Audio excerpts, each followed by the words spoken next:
Alors aujourd'hui, lors de ce premier colloque, vous étiez l'invité spécial là, pour le dîner. C'était une conférence très intéressante que vous avez donnée. J'ai essayé d'expliquer les tendances actuelles au niveau de la recherche et au niveau des nouvelles applications qui s'ouvrent à l'hydrographie, autant dans le domaine du domaine étatique, la sécurité de navigation, que dans le domaine commercial, l'accès au port, toutes ces données qui sont stratégiques, et puis aussi d'expliquer que c'est un domaine souvent méconnu, mais qui est très intéressant parce qu'il fait appel à un cocktail de technologies et de domaines scientifiques qui est très très varié. Parce qu'on ne parle pas seulement de sonder la mer, mais de sonder également la côte. On essaie de faire des modèles de la côte, effectivement, avec des lasers, des lidars qui sont portés par des avions, ou la conjonction de lasers et de sondeurs acoustiques qui sont portés par des navires, de manière notamment à étudier l'érosion face à la montée des eaux, face à des phénomènes météorologiques de plus en plus violents. On essaye de regarder quel est l'impact de ces phénomènes météo sur la côte, d'étudier la dynamique de l'érosion côtière, de voir si ça va générer des problèmes au niveau des infrastructures ou pas. Donc c'est un domaine qui est intéressant parce qu'il y a un côté stratégique, un côté très très important, une responsabilité qui est très grande dans la prise de données hydrographiques, puisque soit de manière traditionnelle, elle permet la sécurité de navigation, le passage de grands navires dans des chenaux étroits, critiques, ou alors la prise de décision importante de construire des ouvrages de défense contre la mer, de programmer des travaux d'infrastructure importants. Donc c'est ça qui rend ce domaine assez passionnant. Vous venez de signer une entente avec le CIDCO, votre école nationale, et le CIDCO.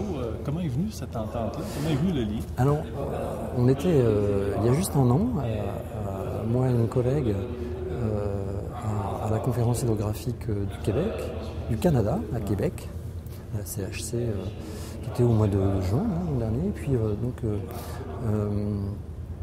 on a rencontré à cette occasion-là des membres du CIDCO et qui nous ont exprimé un besoin d'une direction scientifique, chercher un directeur scientifique, on a discuté et puis on a réfléchi et finalement on a signé une entente au mois de février, donc ça a mis 6 mois à mûrir, et puis l'entente prévoit que donc 2 professeurs de l'Université de Bretagne, donc moi et Nathalie Debèze, ma collègue, on joue le rôle de consultant pour le CIDCO, donc on apporte un petit peu des idées d'Europe au niveau de l'hydrographie, parce que c'est en Europe que se passe la majorité des choses. C'est un domaine qui est dominé par l'Europe, encore actuellement. Et on va mettre en place des échanges d'étudiants. On a un projet aussi pour monter une formation d'hydrographe, aider à monter une formation d'hydrographe au Québec, une formation francophone.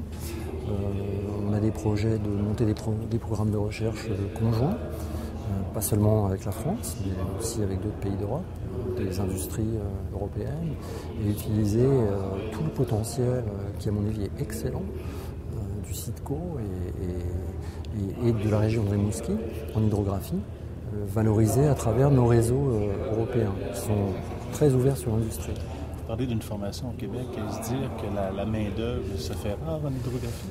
C'est un problème qu'on a en Europe. On a 60% des besoins industriels qui ne sont pas couverts.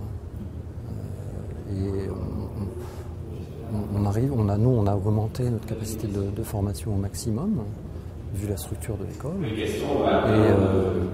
Et on n'arrive pas à fournir la demande en hydrographe qui est de plus en plus pressante pour des applications très très variées dans l'aménagement portuaire, dans l'offshore, dans le domaine environnemental, dans le domaine étatique.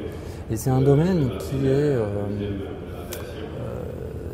chacun de ces domaines peut avoir des hauts et des bas, mais comme les hydrographes peuvent travailler sur des terrains très très différents, finalement le besoin de main-d'œuvre est relativement stable et même en croissance. Donc on a vraiment un besoin de vocation de trouver des jeunes qui sont passionnés aussi. Voilà, qui aiment un peu.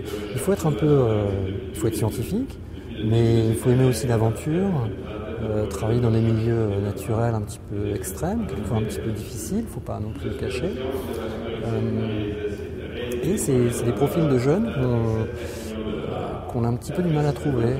Et d'un autre côté, on a des carrières à leur offrir qui sont exceptionnelles, qui sont internationales, qui sont dans des contextes culturels très variés, dans des géographiquement qui sont aussi très variés.